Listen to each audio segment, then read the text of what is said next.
अपमान। कोई व्यक्ति दूसरे का अपमान क्यों करता है? क्या आपने कभी विचार किया है?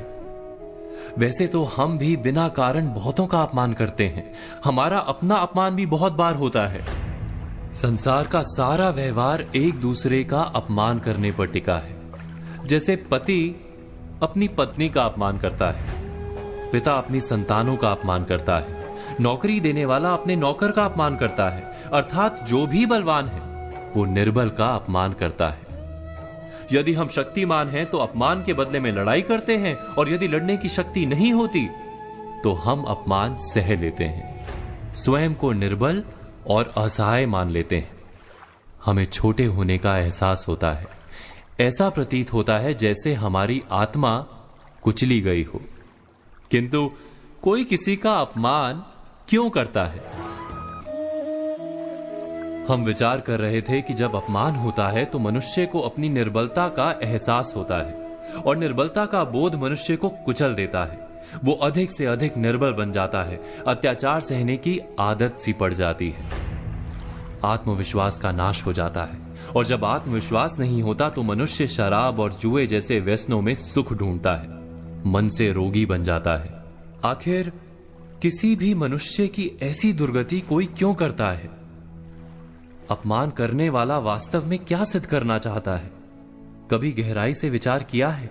वास्तव में हम किसी का अपमान करते हैं उसकी निर्बलता सिद्ध करने के लिए, यह बताने के लिए कि हम अधिक शक्तिमान हैं। अर्थात वास्तव में अपमान करने वाला स्वयं अपने आप को शक्तिमान या बलवान सिद्ध करने का प्रयास कर रहा है। अपमान करने वाला हकीकत में अपनी शक्ति से आश्वस्त नहीं है, उसे अपनी शक्ति पर भरोसा नहीं है।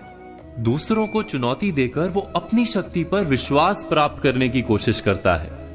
क्या ये सच नहीं कि जब हम किसी का अपमान करते हैं तो वास्तव में इतना ही प्रकट करते हैं कि हमें अपने बल पर भरोसा नहीं? हमें संसार एक अविरत संघर्ष प्रतीत होता है, कभी ना रुकने वाली एक जंग सी दिखाई देती है। हम अपने निकट आने वाले सभी को प्रतिद्वंदी मानते हैं, फिर वो पति या पत्नी ही क्यों ना हो। हमें निरंतर लगता है कि हमें अपनी शक्ति सिद्ध करनी होगी, अन्यथा हमारा शोषण होगा, हम किसी के गुलाम बन जाएंगे। किंतु क्या हमने कभी विचार किया है कि दूसरों को प्रतिद्वंदी अर्थात दुश्मन मानने के बदले कलीग मान लें, हमारी सहायता करने वाले सहयोगी मान लें, अर्थात दूसरे व्यक्ति को प्रेम करें तो उसका अपमान करना आवश्यक ही नहीं होगा। किंतु प्रेम करने के लिए आत्मविश्वास आवश्यक है।